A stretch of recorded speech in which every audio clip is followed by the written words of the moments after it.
Exceptionnellement aujourd'hui, ne prenez pas votre appareil photo puisque nous allons devoir affronter un orage de grêle en pleine mer. Donc on va laisser le réflexe au fond du sac dans la cabine bien au sec et on va photographier avec tout ce qui est étanche, c'est-à-dire une GoPro et le téléphone portable avec une coque étanche adaptée à la situation.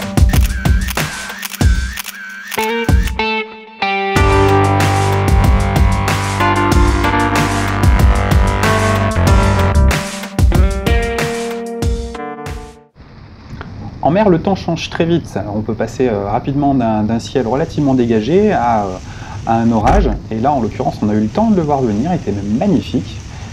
Et ça s'est mis à tomber et à bouger très très rapidement. Du coup, c'était un petit peu l'excitation à l'intérieur du bateau. On était un petit peu comme des gosses parce que faut avouer qu'on était quand même content que ça bouge un peu. Par contre, il faut se tenir parce que ça peut être dangereux. Moi, en l'occurrence, j'en ai un peu fait les frais. J'ai pas pu à la fois tenir l'appareil photo réflexe, déjà avec une seule main, c'est pas facile, et me tenir. Et du coup, je me suis gaufré et je me suis fait arracher un petit peu de peau par une goupille à l'arrière du bateau. C'était rien de grave, mais pas forcément très agréable. Alors au niveau du matériel, du coup, le réflexe compliqué à tenir, et puis on le voit, il pleut, il y a énormément d'eau, et tout ce qui peut servir à protéger l'appareil photo sur une pluie normale devient quasi dérisoire, c'est-à-dire que là où senti pluie on oublie.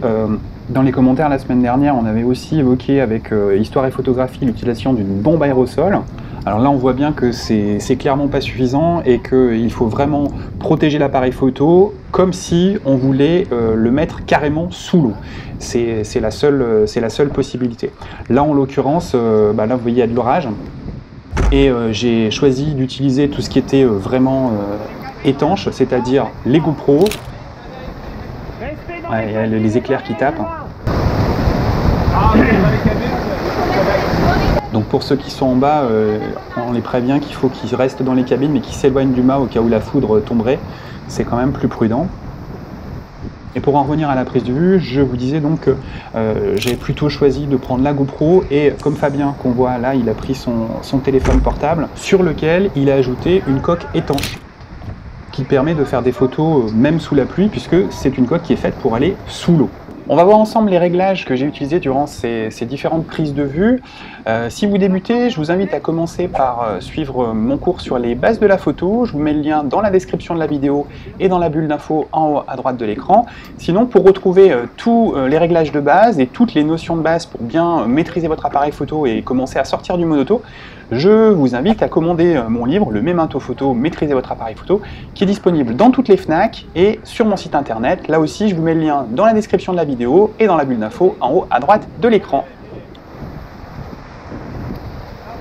Alors bien évidemment, ce qu'on gagne en rusticité et en polyvalence avec une GoPro ou un téléphone portable, on le perd en qualité et en finesse au niveau des réglages, puisqu'on ne peut pas a priori faire grand chose. Ça ne veut pas dire qu'on ne peut pas rien faire. Vous voyez là par exemple, je suis sur X et je vais aller mesurer ma lumière en appuyant avec mon index sur l'écran, hop, pour lui indiquer où est-ce qu'il doit m'exposer correctement la scène. Donc je lui permets de choisir entre la partie sombre et la partie claire, en l'occurrence c'était la partie la plus lumineuse de l'image, et ensuite je le laisse s'adapter à l'intérieur. Il va se réadapter tout seul, tout va bien. Vous voyez qu'il se réadapte en permanence, mais il avait besoin d'un petit coup de pouce au départ, donc il ne faut pas hésiter à intervenir. Il suffit juste, que ce soit sur la GoPro ou sur le téléphone, d'aller appuyer au bon endroit pour exposer pour une luminosité moyenne. Voilà, il y a une averse, on entend bien que ça tombe. On en prend plein la tête.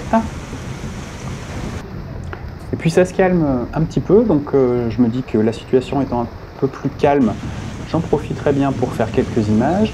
Et là, on se rend compte que le Dinky c'est le petit bateau, l'annexe, qui est à l'avant du voilier, et il s'est soulevé avec le vent, et il y a les écoutes, c'est-à-dire les cordages qui sont coincés en dessous et qui empêchent de manœuvrer.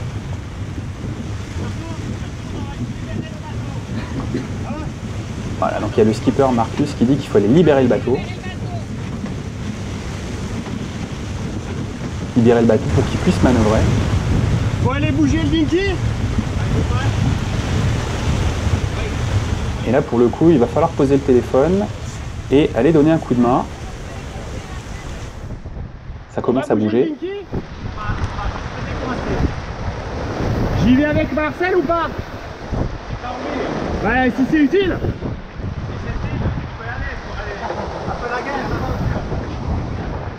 Ah, Marcel dit que c'est un peu la guerre. J'avoue que là, je demande si c'est utile, mais c'est juste pour avoir une caution morale, parce que faut être honnête, c'est quand même assez rigolo. On prend pas trop de risques, vous voyez, je m'attache, et même si on en prend plein la tronche, c'est quand même assez marrant d'aller se mettre dans ce genre de situation et d'essayer d'aller un petit peu au contact. Je le pousse le bateau? Non, on va juste les laisser comme ça. Voilà, Marcel me dit non, on laisse comme ça. Si tu mets un coup de pied, il va passer. Moi, je suis plutôt partisan du coup de pied, tout dans la finesse. Voilà. Et là, comme je vois qu'il essaie quand même de le pousser, boum, voilà, je mets le petit coup de pouce avec le talon qui va bien, et le bateau est en place. Alors, vous voyez que là, pour tenir un appareil photo dans ces conditions, c'est déjà assez difficile de se tenir soi-même. C'est juste pas possible. On est reparti. Allez, on va se mettre au sec. Et là, pour le coup, ça vaut tout de suite mieux. On voit que le bateau s'est légèrement endressé. Voilà, il y a Marcus qui lâche la barre, là, qui la tient juste il effleure du bout des doigts. Il s'amuse à laisser le bateau aller un peu tout seul. On voit que ça souffle un peu dehors quand même. Voilà, il lâche les mains, sans les mains, sans les mains. Bravo. Là, on sort un petit peu de notre zone de confort quand même. Hein. C'était pas une tempête ça? Non, c'était un grain. Ça tape à combien le vent là? Nous, on pense quand même qu'il y avait plus de 30 nœuds. Alors, le fait de voir des traînées d'écume perpendiculaires aux vagues, c'est souvent significatif.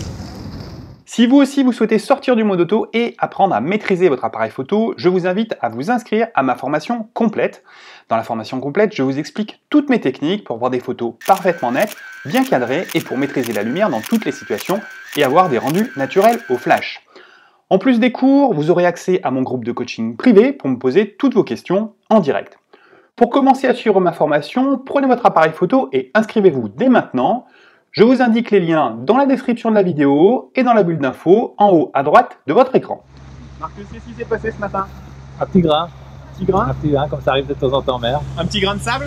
Un petit grain de sable qui vient, oui, on peut dire ça.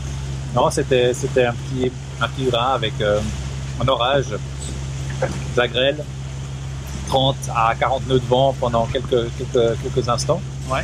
Et puis une durée d'une heure, une heure et demie, puis après ça s'est nouveau calmé. Toi Marcel, t'es allé chercher il y avait un bout qui était coincé, c'est ça? C'est la contre-écoute, je crois, hein, qui était coincée avec le dinghy qui s'est soulevé. Et puis, il fallait la dégager. Qu'est-ce que t'as fait? Je crois que j'ai demandé un peu de mouille pour la contre-écoute, mais après c'était très facile. Il faut juste pas trop traîner là-bas devant. Quand tu entends que les éclairs tombent, alors tu te tiens aux étais, tu te tiens aux mâts, et puis c'est pas ce qu'il faudrait faire. Ouais. Ça, tu traînes pas en principe là-bas devant. C'est pas le fait d'être emporté, on est assuré, mais proche du mât, c'est pas le bon endroit pour pique-niquer, pour prendre une douche. La douche, on a eu droit, oui ça. Et ça, c'est typique, l'orage, il arrive tellement rapidement. On était encore occupés à faire des choses, et puis la douche, après, une fois qu'on a commencé à être mouillé, t'as plus besoin de mettre le ciré, c'est fini.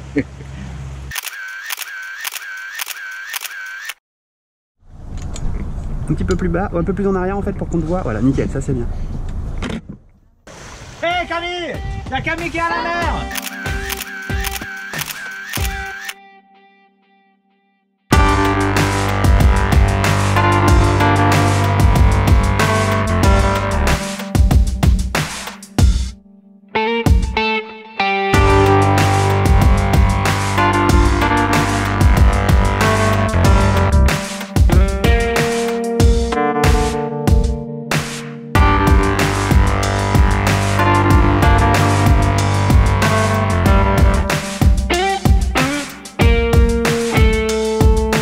Et oui, c'est déjà fini, mais on se retrouve samedi prochain pour une nouvelle vidéo.